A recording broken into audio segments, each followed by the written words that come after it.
오늘 주시는 하나님의 말씀을 함께 읽겠습니다. 로마서 8장 3절로 4절이 되겠습니다. 우리 다 함께 우리 한 목소리로 하나님 말씀을 봉독하겠습니다. 시작. 율법이 육신으로 말미암아 연약하여 할 수 없는 그것을 하나님은 하시나니 곧 죄로 말미암아 자기 아들을 죄 있는 육신의 모양으로 보내어 육신의 죄를 정하사 육신을 따르지 않고 그 영을 따라 행하는 우리에게 율법의 요구가 이루어지게 하려 하심이니라. 아멘. 기독교가 말하는 복음과 구원, 그리고 그 구원 안에서 믿음 생활을 하는 모든 신자의 중심에는 하나의 진리가 있습니다. 그것은 바로 예수 그리스도에 관한 진리입니다. 그가 누구이고 그가 어떤 일을 행하셨는지를 이해하는 것이 그래서 매우 중요합니다. 성경 전체는 바로 이 예수 그리스도에 관한 진리를 설명해 주고 있습니다. 다른 것을 설명해 주는 게 아니에요. 예수님은 누구시고 그가 행하신 일은 무엇인지를 우리에게 가르쳐 주고 있는 것이 바로 성경의 내용입니다. 이것이 복음이고 이것이 구원의 정도이며 또한 신자의 믿음 생활의 근거이며 중심이라고 그렇게 말할 수가 있습니다. 오늘 본문에 보면 율법이 연약하여 할 수 없는 그것을 하나님은 하셨다라고 말씀하고 있죠. 하나님이 어떻게 하셨습니까? 오늘 본문에 보면 자기 아들을 죄 있는 육신의 모양으로 보내셨다라고 말씀하고 있습니다. 바로 이 아들이 하나님이시고 성자 예수 그리스도를 지칭하죠. 그를 통해 모든 율법의 요구가 이루어지고 성취되었다고 오늘 본문은 우리에게 강조하고 있습니다. 이 예수 그리스도를 통하여 이제 우리 신자는 자유롭게 되었고 또한 정죄함이 없게 되었다는 사실이죠. 이것이 우리에게 근거되지 않았기 때문에 바로 말로 다 할 수 없는 그 하나님의 그 확증 편향의 사랑이라고 우리가 그렇게 말할 수가 있고, 이 사실을 우리가 이제 계속해서 로마서 8장을 배우면서 하나하나 확인하고 있는 것입니다. 그런데 오늘 우리가 주목해야 할 부분은 이 오늘 본문 3절에 나와 있죠. 3절 끝부분에 보시면 자기 아들을 죄 있는 육신의 모양으로 보냈다라는 이 표현입니다. 자, 한번 사용을 해보세요. 여러분들도 예수님에 대해서 일견 생각을 하면 예수님은 죄가 없으신 분이잖아요. 근데 오늘 이 본문에 보면 죄 있는 육신의 모양으로 오셨답니다. 우리가 생각할 때 예수님은 죄가 없으신 분이거든요. 이건 우리가 다 아는 사실이지 않습니까? 대표적 구절은 이 말씀에 근거합니다. 자, 히브리서 4장으로 한번 가보시면 14절로 15절을 보시면 그러므로 우리에게 큰 대제사장이 계시니 승천하신 이 곧 하나님의 아들 예수시라. 우리가 믿는 도리를 굳게 잡을지어다.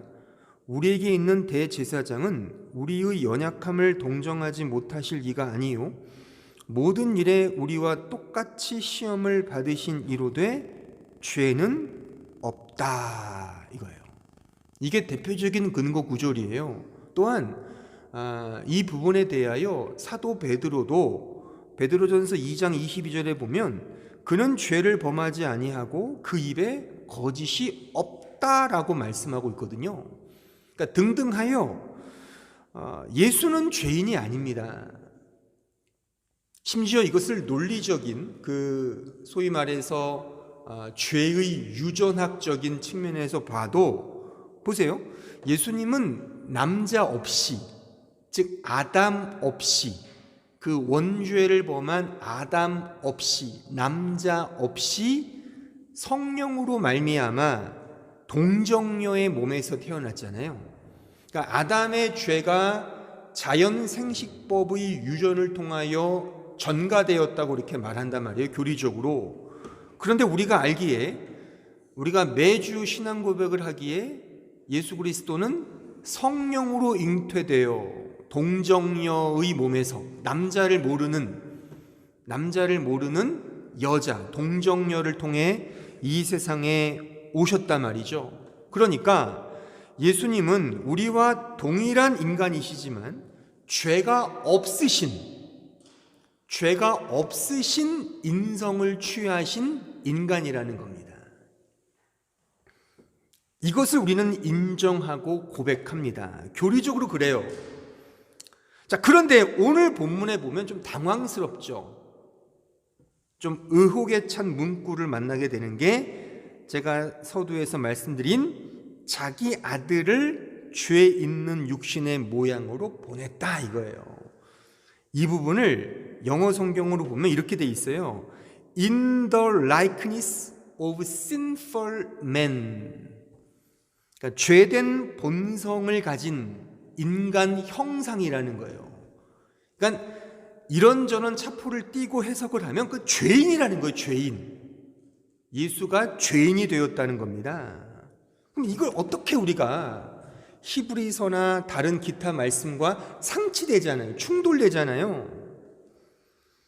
그래서 많은 주석학자들은 로마서 8장의 이 말씀을 저런 식으로 축소시키거나 약간 약화시켜서 해석을 하곤 해요.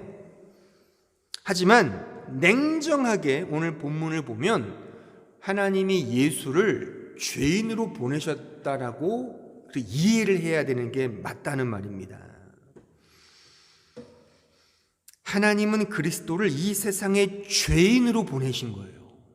그럼 이걸 어떻게 이해를 해야 되는가? 어떻게 죄인이 아니신 예수께서 죄인이 되셨는가? 이 부분을 먼저 우리는 고찰해 보아야 합니다. 죄인이 아니신 예수가 어떻게 죄인이 되었는가? 이 부분을 우리가 분명하게 이해할 수 있는 한 가지 중요한 사건이 성경에 등장을 해요. 그게 뭐냐면 바로 예수께서 세례를 받으시는 사건이에요.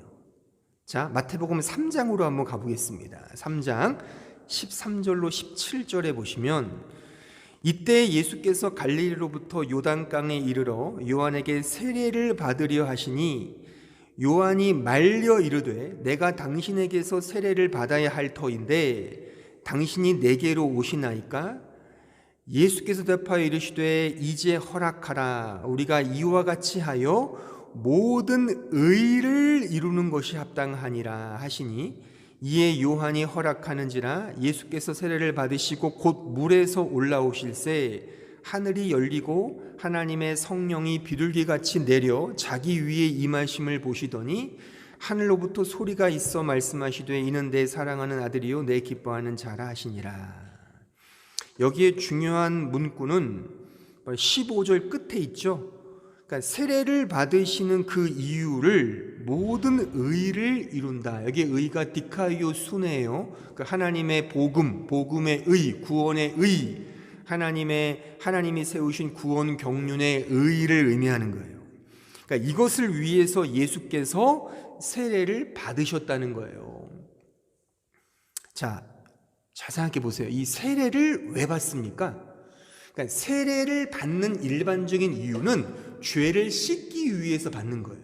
그런 세레모니, 나는 죄가 씻음되었다라는 그런 세레모니거든요. 또한 그렇기 때문에 회개한다는 의미가 이 세례에 담겨져 있거든요. 그럼 보세요. 이런 측면에서 보자면 예수님은 죄인이 아니기 때문에, 죄를 지은 일이 없기 때문에 죄를 씻을 이유가 없죠.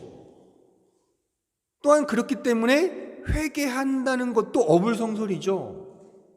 근데 왜 예수님은 죄 씻을 일도 없고 회개할 이유도 없는데 왜 세례를 받으셨는가? 답은 복음의 의를 이루기 위해서인데 이게 무슨 말인가 이겁니다. 오히려 인간이 예수님께 세례를 받아야죠. 근데 지금 그러니까 세례 요한도 그런 얘기잖아요. 아니 내가 당신에게 세례를 받을 판인데 어떻게 당신이 나에게 세례를 받으십니까? 라고 묻잖아요. 이게 맞아요. 근데 왜 예수님은 죄가 없으신 분인데 죄인에게 세례를 받으셨는가? 이것이 의를 이루기 위함인데 이 의가 뭐냐면 죄의 전가라고 하는 겁니다. 죄의 전가. 그러니까 예수께서 인간, 죄인에게 그러니까 세례를 받으심으로써 인간의 죄가 예수께로 임퓨트, 전가되었다는 그 의미를 내포하고 있습니다. 그러니까 죄 없으신 예수께서 죄 있는 인간에게 세례를 받으신 것은 이 세례를 통해 인간의 죄가 예수께로 전달된 하나의 상징적 세레모니라고 말할 수가 있는 거예요. 이래서 이 세례를 통하여 공식적으로 예수는 죄인이 되신 거예요. 우리의 죄를 짊어진, 그러니까 죄를 지어서 죄인이 아니라 우리 인간의 모든 죄를 그가 떠맡게 되었다는 것이죠. 그것에 대한 세레모니가 바로 이 성경의 사건, 예수가 세례를 받는 사건으로 우리에게 여실히 보여주고 있다는 사실입니다. 이러한 사실은 사실 구약 전체가, 특히 구약의 제사가 우리에게 계속 가르쳐주고 있는 사실이에요. 그러니까 구약에 있는 모든 제사들은 다 예수 그리스도를 예표하지 않습니까? 그렇죠? 그러니까 모든 제사가 이 사실을 보여주거든요. 자, 제가 몇 가지만 제가 성경을 인용해 보았는데요. 자, 레위기 4장 27절에 가보세요. 이게 제사거든요. 제사, 희생 제사. 자, 만일 평민의 한 사람이 여호와의 계명 중 하나라도 부지 중에 범하여 허물이 있었는데 그가 범한 죄를 누가 그에게 깨우쳐 주면 그는 흠없는 암염소를 끌고 와서 그 범한 죄로 말미암아 그것을 예물로 삼아, 보세요, 인간이 죄를 지었어요. 근데 29절 보세요. 그 속죄 제물이 머리에 안수하고 그 제물을 번제물을 잡는 곳에서 잡을 것이요 제사장은 손가락으로 그 피를 찍어 번제단 뿔들에 바르고 그 피 전부를 제단 밑에 쏟고 그 모든 기름을 화목제물의 기름을 떼어낸 것 같이 떼어낸 제단 위에서 불살라 여호와께 향기롭게 할지니 제사장이 그를 위하여 속죄한즉 그가 사함을 받으리라. 다 이런 원리예요. 여기에 죄를 범한 인간이 등장하죠. 또한 죄를 모르는 한 짐승이, 동물, 그 제물이 등장을 하죠. 이 범한 죄인이 이 동물 머리에 안수를 한대요. 하나의 세레모니고 상징인데 이 안수를 통해 이 사람이 범한 죄가 이 동물에게 임퓨트 된다는 말이죠. 전가된다는 거예요. 그리고 그 동물을 끔찍하게 죽이는 거죠. 이게 구약에 나타난 희생제사의 원리와 방식입니다. 그러니까 신자의 형편과 환경에 따라 제물은 달라질 수가 있어요. 무슨 송아지를 바칠 수도 있고 염소를 바칠 수도 있고 또 어린 양을 바칠 수도 있어요. 자, 레위기 4장 32절에 보세요.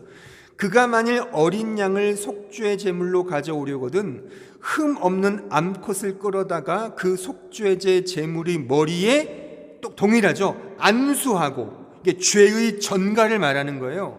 번제물을 잡는 곳에서 속죄, 죄를 속하는 거죠. 속죄 제물로 잡을 것이요. 또한 이런 경우도 있어요. 성경에 보면 아사셀의 염소라는 그런 제사도 있거든요. 자, 레위기 16장 6절에 가보세요.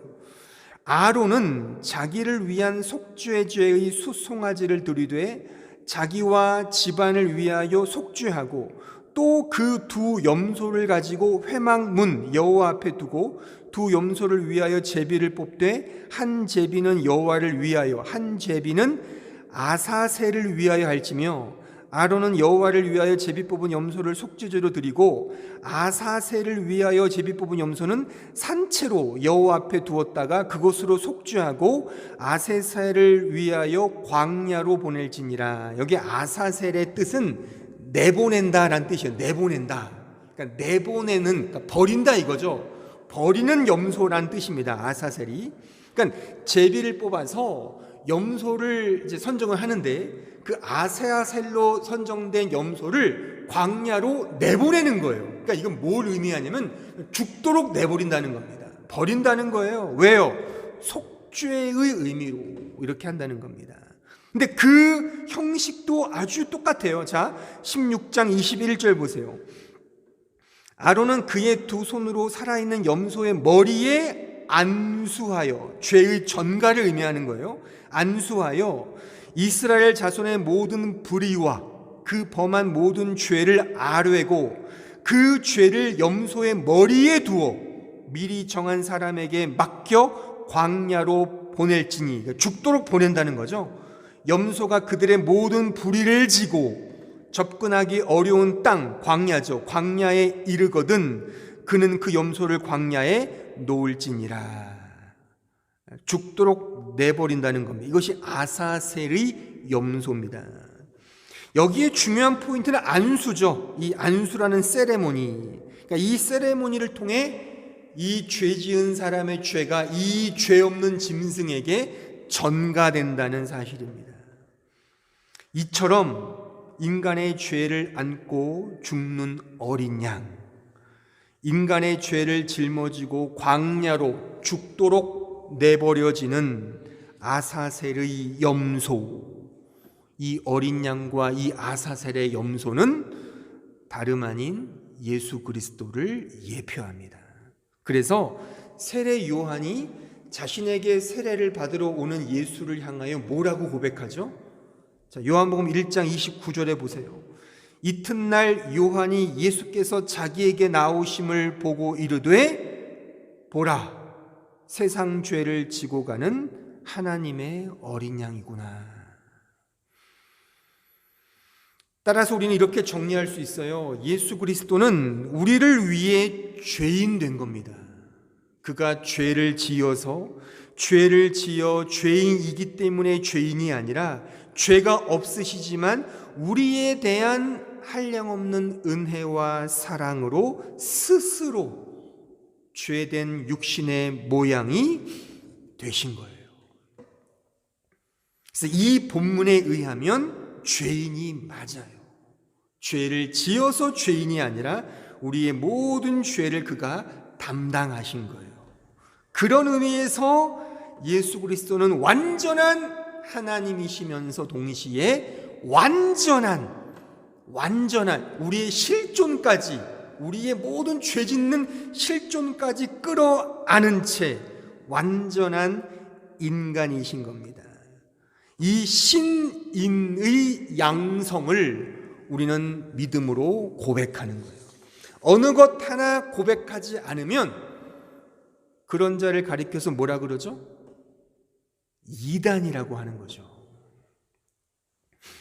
그 초대교회 때부터 교회에는 수많은 이단들이 있었어요. 근데 그 이단의 핵심은 지금 이거예요. 예수의 신성 혹은 예수의 인성을 부인하거나 잘못되게 이해하는 경향을 가진 그 집단, 그 사람을 초대교회로부터 교회 때부터 계속 이단이라고 그렇게 취급을 한 거죠. 그러니까 대표적인 두 그룹이 있어요. 하나는 에비온파라는 그런 집단이 있고 또 한 파는 영지주의라는 그런 그룹이 있는데, 그 에비온파는 그리스도의 신성을 부인하는 그런 이단이었어요. 그러니까 예수님은 한낱 인간일 뿐인데 그의 독특한 종교심으로 인하여 하나님으로 등극했다라고 보는 게 에비온파였어요. 이단이었죠. 또 하나의 그룹이 영지주의였어요. 그러니까 영지주의라는 건 사상인데, 어떤 사상인데 예수님의 인성을 부인하는 그런 이단적 사상이었어요. 그러니까 예수님의 성육신은 그러니까 예수님은 하나님인데 그는 그냥 인간의 몸을 입고 왔을 뿐이야. 그는 실체 하나님인데 그냥 가현설이라고 하죠. 가짜로 그냥 인성의 몸을 취했을 뿐이야 라고 보는 게 영지주의예요.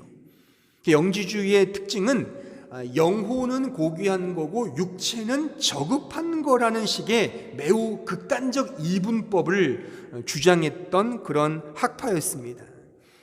그러니까 영지주의 입장에서 보면 예수 그리스도는 인간일 수 없어요. 그러니까 죄인일 수 없어요. 이게 초대교회 때부터 매우 우리 기독교를 아주 흔들었던 이단 중에 하나였거든요. 이렇게 되면 우리의 구원과 우리의 어떤 말하자면 하나님 앞에 가는 그 모든 과정이 달라질 수밖에 없게 되는 거죠. 옷만 바꿔 입는 거죠. 근데 사실 어떻게 보면 이 영지주의의 사상이 굉장히 매력적이긴 해요. 그러니까 어떻게 보면 예수 그리스도의 하나님 되심을 강조하고 또한 그분의 인간 되심을 불경하게 취급하죠. 어떻게 하나님이 인간 되실 수 있어? 어떻게 하나님이 우리와 같은 죄인일 수 있어? 그거는 마땅하지 않아. 그건 신성모독적 사상이야 라고 이렇게 어떻게 보면 하나님을 옹호하는 것처럼 보이지만 그렇게 되면 결국 십자가의 보혈이나 우리의 구원과 복음은 매우 인간적인 매우 잘못된 경향으로 흐를 수 있다는 것입니다. 다 우리식, 우리 느낌과 우리의 의지대로 믿는 그런 고백이 아니라 우리가 지금 말하는 이 하나님의 예수 그리스도의 하나님 되심과 완전한 인간 되심은 우리의 생각이나 우리의 느낌이나 우리의 의지대로 그렇게 믿고 안 믿고의 문제가 아니라 바로 하나님의 말씀인 성경이 우리에게 가르쳐 주는 대로 우리가 믿고 따르는 것 뿐인 것입니다. 이런 식의 즉 예수님에 대한 어긋난 이해로 믿고 섬기고 고백하는 것을 성경은 뭐라고 말하죠? 바로 적그리스도라고 말하는 거예요. 안티크리스토스, 적그리스도. 그러니까 적그리스도라고 해서 뭐 이렇게 그냥 예수를 안 믿는 사람이 아니라 이 적그리스도는 예수를 믿긴 믿는데 잘못되게 믿는 자들을 성경은 안티크리스토스, 즉 적그리스도라고 이렇게 지칭한다는 것입니다. 심지어 우리가 사랑의 사도라고 일컬고 있는 그런 사도 요한의 말씀 속에서도 이러한 강조가 매우 분명하게 우리에게 드러나고 있습니다. 자, 요한일서 4장 1절로 가보세요. 사랑하는 자들아, 영을 다 믿지 말고 오직 영들이 하나님께 속하였나 분별하라. 많은 거짓 선지자가 세상에 나왔음이라. 이로써 너희가 하나님의 영을 알지니 곧 예수 그리스도께서 육체로 오신 것을 시인하는 영마다 하나님께 속한 것이요. 보세요. 육체로 오신 것, 완전한 인간이죠. 이런 걸 인정하는 자마다 하나님께 속한 것이고 이것을 3절 이런 예수를 시인하지 아니하는 영마다 하나님께 속한 것이 아니니 이것이 곧 적그리스도의 영이니라. 오리라 한 말을 너희가 들었거니와 지금 벌써 세상에 있느니라. 자녀들아, 너희는 하나님께 속하였고 또 그들을 이기었나니 이는 너희 안에 계신 이가 세상에 있는 자보다 크심이라.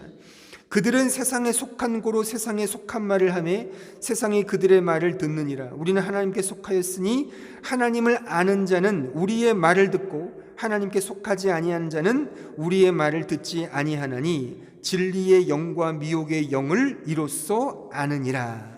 특히 영지주의를 가리키는 말씀이에요. 육체로 오신 예수 그리스도를 부인하는 그런 자들을 가리켜 사도 요한은 안티크리스토스라고 분명히 그렇게 말씀하고 있습니다. 자, 심지어 요한 2서 1장 5절에 가보세요. 부녀여, 내가 이제 내게 구하노니 서로 사랑하자. 이는 새 계명같이 내게 쓰는 것이 아니요 처음부터 우리가 가진 것이라. 또 사랑은 이것이니 우리가 그 계명을 따라 행하는 것이요 계명은 이것이니 너희가 처음부터 들은 바와 같이 그 가운데서 행하라 하심이라. 미혹하는 자가 세상에 많이 나왔나니 이는 예수 그리스도께서 육체로 오심을 부인하는 자라. 이런 자가 미혹하는 자요 적그리스도니 너희는 스스로 삼가 우리가 일한 것을 잃지 말고 오직 온전한 상을 받으라. 지나쳐 그리스도의 교훈 안에 거하지 아니하는 자는 다 하나님을 모시지 못하되 교훈 안에 거하는 그 사람은 아버지와 아들을 모시느니라. 누구든지 이 교훈을 가지지 않고 너희에게 나아가거든 그를 집에 들이지도 말고 인사도 하지 말라. 그에게 인사하는 자는 그 악한 일에 참여하는 자임이라. 보세요. 아니, 사랑의 사도라는 이 사도 요한의 글 속에 이런 살벌한 말씀이 있을 줄이야. 인사도 하지 말랍니다. 그러니까 이걸 어떻게 우리가 이해를 해야 되겠습니까? 그러니까 보세요. 성경이 말하는 사랑은 인간적 사랑을 의미하는 게 아닙니다. 바로 예수 그리스도 안에서의 사랑, 진리 안에서의 사랑, 예수의 그 신인 양성을 고백하며 그를 닮아가고자 애쓰는 그 모습 속에 진정한 그리스도다움이 있는 것이지, 이런 것이 없다면 그것은 바로 안티크리스토스라고 이렇게 말하고 있다는 것입니다.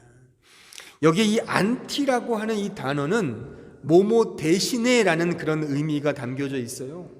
그러니까 적그리스도는, 그러니까 쉽게 말하면 무슨 불교를 믿는 불신자라든가 또는 이슬람을 추종하는 사람들이나 혹은 힌두교를 믿는 그런 사람들을 의미하는 게 아니에요. 그런 사람들은 그냥 다 종교인이에요. 적그리스도가 아니에요.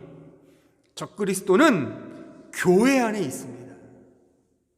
예수를 믿는다고 말하는 그 사람들이 가운데 바로 예수를 잘못 이해하고 다르게 이해하고 믿는 사람들을 성경은 안티크리스토스라고 말한단 말입니다. 그래서 이단이라는 게 한자로 달을 이의 끝단일이잖아요. 그러니까 끝이 다르거나 시초가 다르거나 어쨌든 뭔가 조금 다른 게 이단이라고 하는 겁니다. 전혀 다른 거는 그냥 다른 종교인. 그러니까 여러분들이 이 말씀을 통해서 내가 믿는 하나님, 내가 믿는 예수님이 이 하나님 말씀에 근거하고 있는지를 우리는 그래서 끊임없이 사유하고 살펴야 하는 그런 여정이 있다는 것을 꼭 잊어서는 안 됩니다. 자, 그렇기 때문에 지금까지 설명을 정리하면 예수님은 완전한 하나님이시면서 동시에 완전한 인간인데, 심지어 오늘 본문은 그 인간성을 심지어 죄인으로까지 확대하여 우리의 모든 실존을 끌어안는 바로 죄의 육신으로 오신 예수 그리스도를 고백하고 있다는 사실입니다. 이 사실이 주는 영적 교훈, 영적 가치가 뭐겠습니까? 이건 여러 가지로 말할 수 있지만 제가 오늘 말하고자 하는 가장 중요한 핵심은, 즉 예수께서 죄의 육신으로 오셨다는 이 사실이 우리에게 주는 영적 가치와 교훈은 바로 우리가 사는 이 세상과 역사의 중심, 그 안에서 모든 구원의 근거가 다름 아닌 예수 그리스도일 수밖에 없음을 보여준다, 이렇게 말할 수가 있겠습니다. 오늘 본문 3절을 한번 다시 보세요. 율법이 육신으로 말미암아 연약하여 할 수 없는 그것을 하나님은 하시나니 곧 죄로 말미암아 자기 아들을 죄 있는 육신의 모양으로 보내요 육신의 죄를 정했다, 이거예요. 그러니까 세상의 율법은 연약하여 아무것도 할 수 없습니다.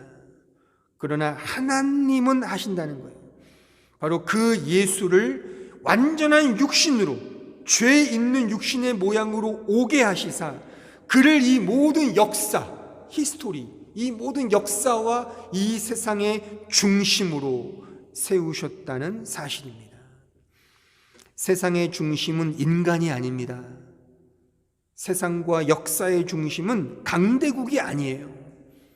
그 옛날 페르시아 제국, 그 옛날 알렉산더 대왕 역사의 중심이 아니에요. 징기스칸 로마 제국, 대영 제국, 지금의 미국과 옛 소련, 지금 한판 붙으려고 하잖아요. 러시아와 미국과 유럽 연합이요.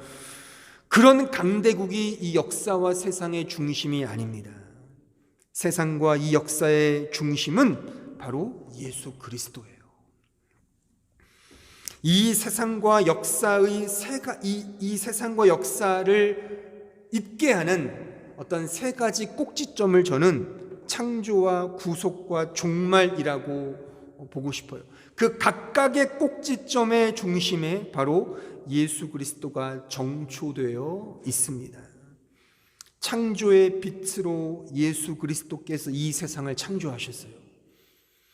구원의 빛으로 이 세상을 예수 그리스도께서 구원하셨어요. 또한 종말의 빛으로 다시 그 예수께서 이 세상에 재림하실 겁니다. 육신으로, 인격적으로, 역사적으로 다시 그 예수는 이 세상에 다시금 재림하실 겁니다. 이 세상의 창조의 원인, 근거, 참된 진료, 재료는 바로 우리의 로고스이신 말씀이신 예수 그리스도입니다. 요한복음 1장에 보면 태초에 말씀이 있었고 그로부터 만물이 지어졌다라고 말씀해요. 그러니까 예수께서 이 세상을 만드신 거예요. 히브리서 11장에 보면 모든 세계가 믿음으로 하나님의 말씀, 그 레마, 그 말씀으로 창조되었다라고 이렇게 말씀하고 있어요.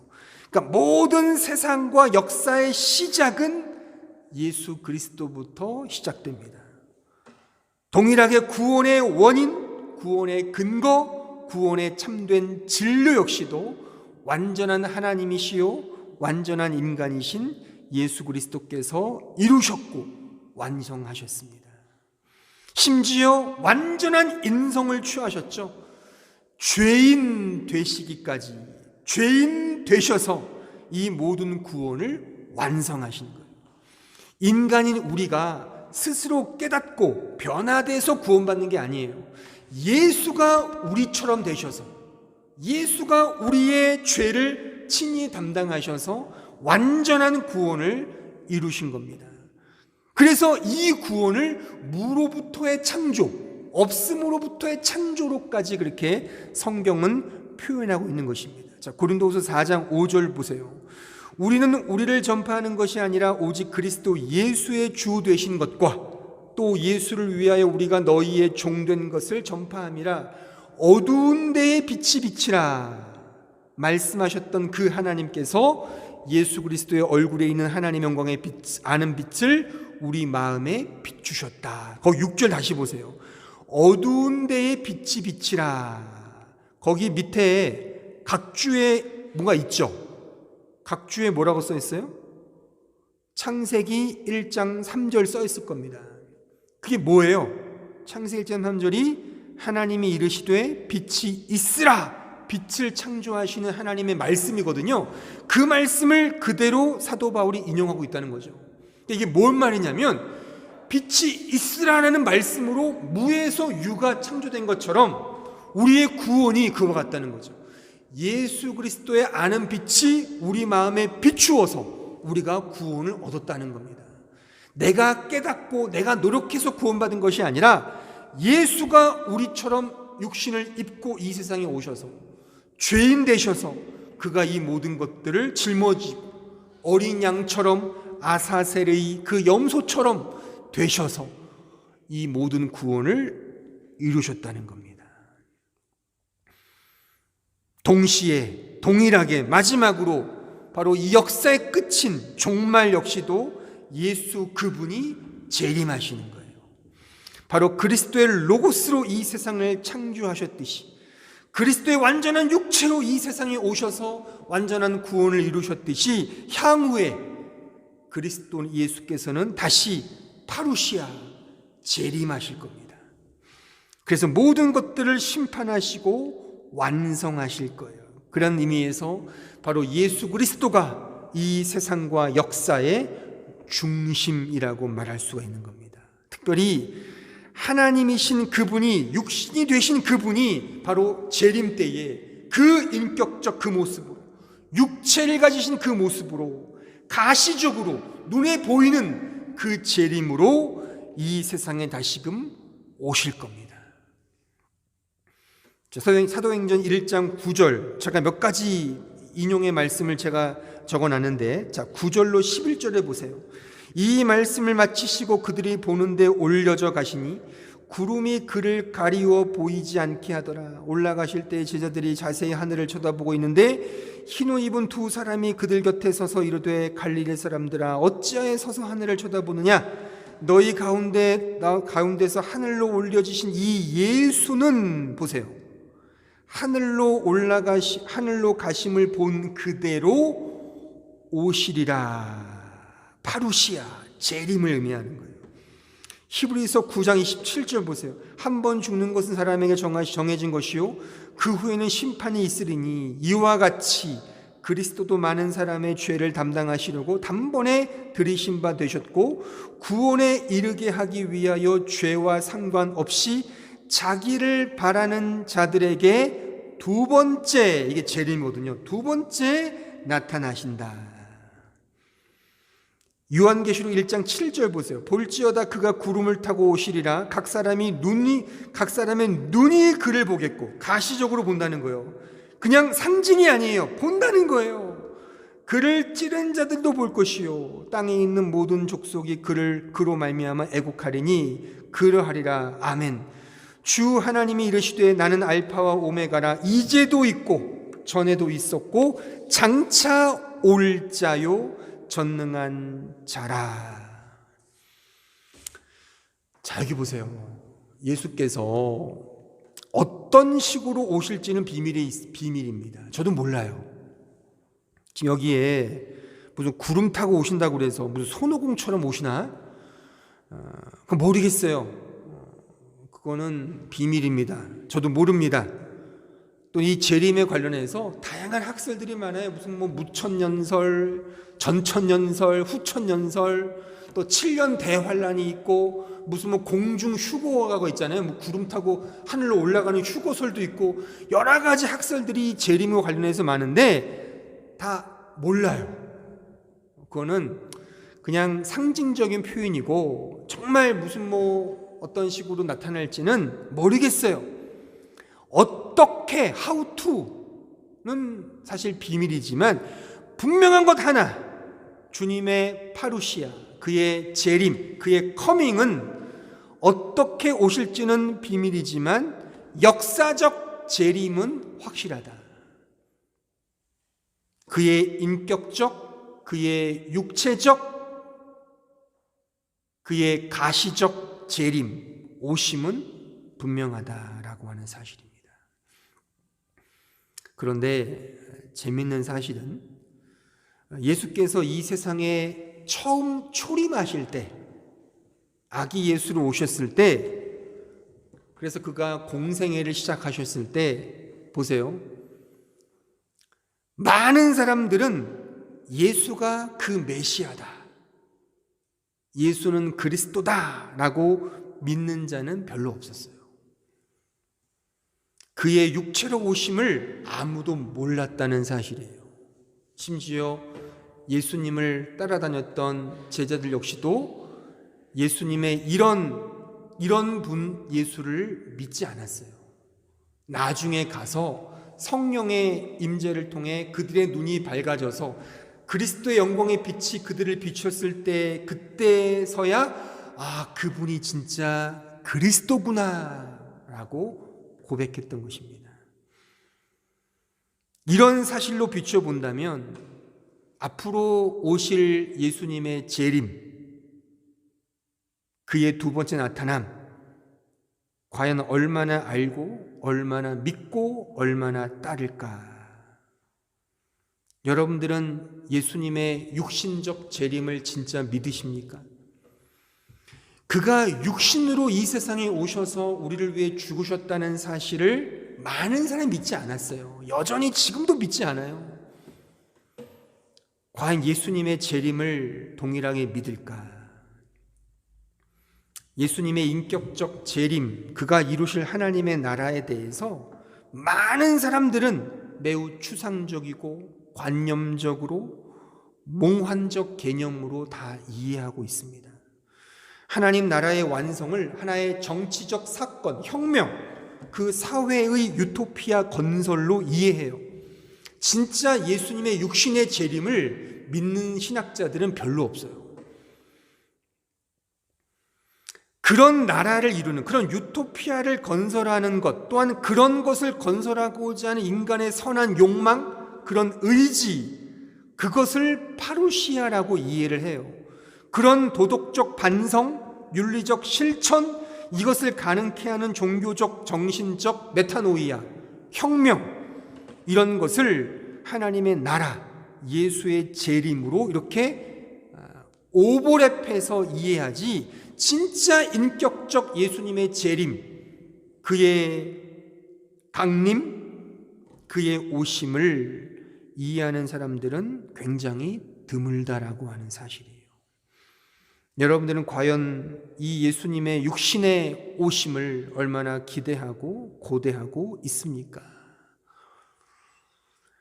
마지막으로 요한이 1서 2장 28절 한번 읽어보세요. 자녀들아, 이제 그의 안에 거하라. 이는 주께서 나타나신 바 되면 그가 강림하실 때에 우리로 담대함을 얻어 그 앞에서 부끄럽지 않게 하려 함이라. 자, 보세요. 2000년 전에 예수 그리스도는 완전한 하나님이요 완전한 인간으로, 심지어 죄인으로 죄를 전가받아 이 세상에 오셨어요. 또한 그가 승천하신 이후에 예수 그리스도는 그의 영인 성령을 통해 우리 안에 지금 계십니다. 이제 다시 인격으로 그의 육체로 가시적 모습으로 이 세상에 파루시아 재림하실 겁니다. 이 사실이 그가 우리와 동일한 육신으로 오셨다는 사실이 오늘 이 말씀에 의하면 우리에게 담대함이랍니다. 담대함. 왜 그럴까요? 한번 잘 생각해 보세요. 이게 왜 우리의 담대함일까요? 예수가, 하나님이 우리와 동일하게 인간으로 오셨다는 사실, 심지어 우리와 실존이 똑같은 죄인이라는 이 사실이 갖는 그 복은, 그분이 바로 나구나, 내가 바로 그분이구나라고 하는 이 뗄래야 뗄 수 없는 이 운명 공동체, 이 안에 가지는 진정한 은혜가 아닐까 저는 생각을 합니다. 한번 잘 생각해 보세요, 여러분들. 하나님이 우리에게 주는 진정한 복이 뭘까요? 진짜 복이 뭘까요? 이게 아닐까요? 그 하나님이 나를 사랑하사 나를 위하여 인간으로 오셨고, 심지어 나의 모든 죄를 그가 다 맡으셨다는 이 사실 속에 우리의 진정한 복과 우리의 진정한 위로와 우리의 진정한 담대함이 생기지 않겠습니까? 그렇잖아요. 그러니까 이런 믿음이 있다면 이 세상이 어떠한들 뭔 상관이겠습니까? 내가 무명이든 내가 가난하든 내가 가진 것이 없든 내가 염려투성이든 이 세상에 나를 알아주지 못한다 하더라도, 내가 실패자라 하더라도 그게 뭔 상관이에요? 오늘 찬양 불렀잖아요. 예수로, 예수로, 예수로. 그 예수가 우리에게 충만이라면 뭐가 문제겠어요? 그 예수가 나와 똑같은 내 육신을 가지신 그분이래요. 오늘 주제는 아니지만 그와 내가 하나의 연합된 육체랍니다. 이것만큼 복이 어디에 있습니까? 이것만큼 우리에게 가장 큰 영광된 축복이 어디에 있겠습니까? 그러면 이 육신으로 오신 그리스도 안에 우리의 모든 복이 다 숨겨져 있는 거예요. 심지어 앞으로 이제 그가 오실, 그 육체로 재림하실 그분이 계시기에 우리 이 세상을 담대하게 살아갈 수 있는 거예요. 내가 부자가 아니어도, 내가 몸이 약해도, 내가 뭔가 가진 게 없어도 그게 중요한 게 아니죠. 왜요? 이 예수가 나와 실존적으로 같으니까. 이것이 기독교가 주는 진정한 담대함이며 축복이며 위로이며 기쁨이라고 하는 사실입니다. 아무쪼록 주님의 육체로 오셨음, 그것과 향후 오심, 파루시아, 육체로 오심, 이것이 여러분들의, 우리 모든 일상의 삶 속에서 진정한 큰 담대함과 영적 울림으로 자리매김되기를 진심으로 바랍니다. 기도하겠습니다. 오늘 말씀을 생각하시면서 함께 기도했으면 좋겠습니다. 그리스도의 육신으로 오심은 단순히 개념적이거나 관념적이거나 추상적인 어떤 교리나 이런 주제가 아니에요. 매우 실존적인 것이며 실제적인 것이며 우리의 삶에 와닿는 진리입니다. 이 진리를 믿지 못하기 때문에 우리는 세상에 벌벌 떠는 겁니다. 예수가 진짜 나와 동일한 인간이며 나와 한 몸이라고 생각한다면 우리는 우리 자신을 사랑할 수밖에 없겠죠. 왜요? 나의 모든 것이 그분의 것이고 그분의 그것이 내 것이니까요. 나의 부족함을 그분이 가져가셨어요. 그분의 풍성함이, 그의 충만이 우리의 것입니다. 겁나십니까? 두렵습니까? 뭐가 두려워요? 예수가 나고 내가 예수인데 무엇이 염려이며 무엇이 걱정이겠습니까? 세상에 죽음이 온다 하더라도 무엇이 우리를 갈라놓을 수 있겠습니까? 이 사실을 믿는 게 기독교예요. 예수가 나요, 내가 예수라는 이 사실, 그 사실의 확증판이 바로 예수가 인간으로 오셨다는 거예요. 심지어 죄인으로 등극하셨다는 겁니다. 죄인 되셨다는 사실이에요. 이 사실 속에 진정한 담대함이 없다면 그 어디에 우리 기독교의 담대함이 있겠습니까? 이 사실을 마음에 기억하시면서 기도하십시오. 내가 세상을 이기는 이 힘은 무엇입니까? 다른 데 있지 않아요. 나의 부유함, 세상의 유명함이 나의 담대함이 아닙니다. 이 예수를 믿는 믿음이 나의 진정한 담대함이요, 나의 영광임을 기억하고 이 예수 앞에 날마다 나아가며 예수와 함께 동행하는 이 믿음의 삶을 살아가는 참된 신자가 되게 하려고 다 함께 합심하여 통성으로 기도하겠습니다. 은혜로우시고 자비하신 주여 감사합니다. 우리에게 무엇이 담대함이 있습니까? 오직 예수께서 우리의 유일한 희망이요 길이요 진리임을 믿습니다. 예수께서 육신으로 오셨고 심지어 죄인이 되셨습니다. 우리의 모든 것들을 가져가셨고 당신의 그 충만함을 우리에게 주셨습니다. 우리 이제 한 몸입니다.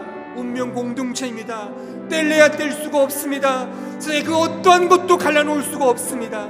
이 무한하신 사랑과 은혜 앞에 이 진리를 기억하며 마음에 새기며 이 험한 세상 살면서 이 주님의 주신 참된 힘을 가지고 담대하게 나아가는 저희들 될 수 있도록 축복해 주시고 역사하여 주시옵소서. 은혜로우신 아버지 하나님 감사합니다. 우리에게 진정한 담대함, 진정한 행복, 진정한 기쁨과 진정한 즐거움이 어디에 있습니까? 세상의 부유함에 있습니까? 세상의 건강에 있습니까? 유명함에 있습니까? 찬란함에 있습니까?